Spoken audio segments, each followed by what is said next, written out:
He looked like he was about to vomit. I focused again on Xavier's face, trying to tamp down my panic. I was a good employee.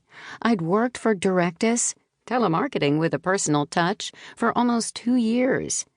Not that you had to be great to be a telemarketer, but I was. I hadn't done anything wrong. "For my expressions?" I asked. "Over the phone?" "Your face makes it clear you don't think very highly of the management here.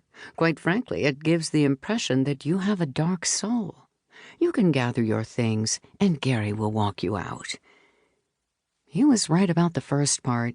I did think everyone in management was useless. Xavier's pretentiousness was really annoying. A few days after my coworker had told me about his pallet of grass, I'd dropped off a document in Xavier's office.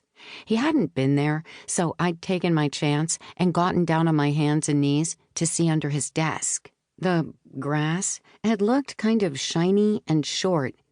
Who watered it? Where was its light source? So many questions. My heart beating fast, I'd leaned over and touched a blade. It had felt like plastic.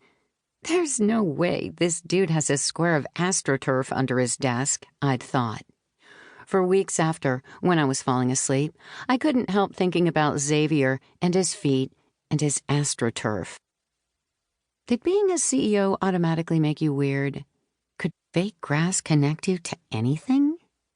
I didn't like Bobbert either. His hands were always wet, and he laughed loudly at his own jokes. But I hadn't said that out loud, had I? At least not to anyone except my closest friends, when no one else was around. Had my resting bitch face awakened?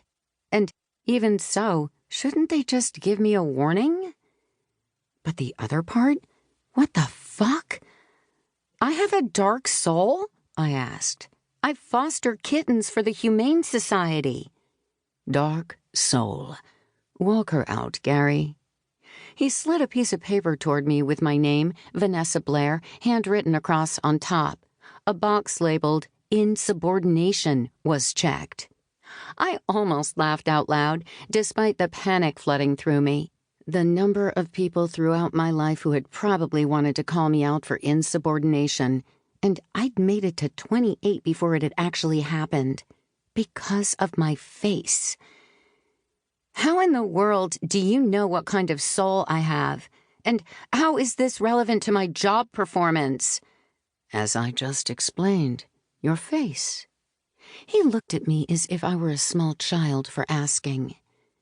An ill-timed snort escaped me. This was beyond ridiculous, and yet they all looked perfectly serious.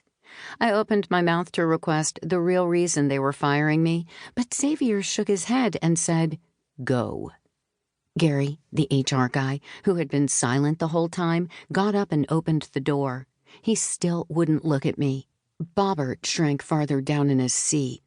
I followed Gary out of the conference room, my legs shaky, making eye contact with my coworker Jane as I walked past.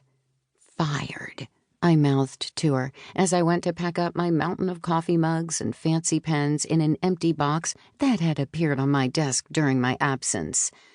"What?" she mouthed back. "No way! What for?"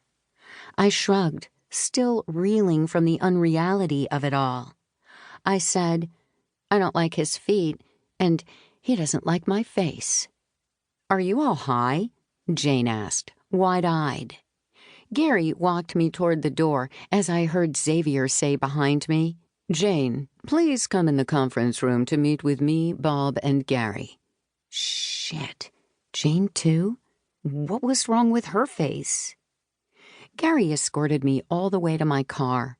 A slight rain had begun to fall. Balancing my belongings on my hip, I fumbled in my handbag for my keys, but couldn't find them. I dug through all the sample lipsticks and old receipts, searching as hard as I could.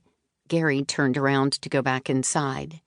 I set my stuff on the curb in a heap and slumped beside it, letting the rain ruin my makeup as I looked up at the clouds and waited for Jane. The September air was colder than it had been earlier, and the concrete curb felt like a block of ice through my dress pants. I shivered. I was pretty sure